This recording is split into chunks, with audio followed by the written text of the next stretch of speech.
அடுத்த சம் பார்க்கலாம். 25 ஸ்கொயருடன் எந்த எண்ணை கழித்தால் 24 ஸ்கொயர் கிடைக்கும் அப்படிங்கிறாங்க. ஸோ ஃபர்ஸ்ட் 25 அடுத்தது 24 ரெண்டையும் ஆட் பண்ணா 49.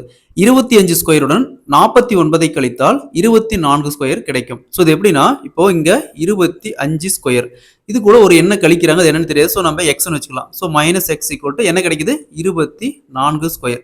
So next 25 square minus X இந்த பக்கம் போயிட்டு இந்த 24 ஸ்கொயர் இந்த பக்கம் வச்சுன்னா minus 24 square equal to minus X இந்த பக்கம் வச்சுன்னா plus X.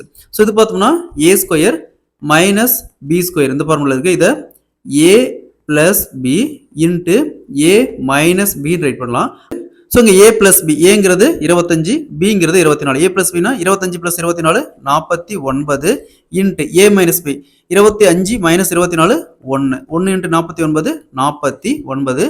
So option A is the correct answer. அதே மாதிரி இந்த சம் பாருங்க 36 ஸ்கொயருடன் எந்த எண்ணை கழித்தால் 35 ஸ்கொயர் கிடைக்கும் அப்படிங்கிறாங்க. இந்த சம்ம சால்வ் பண்ணி ஆன்சரை கமெண்ட்ல போடுங்க.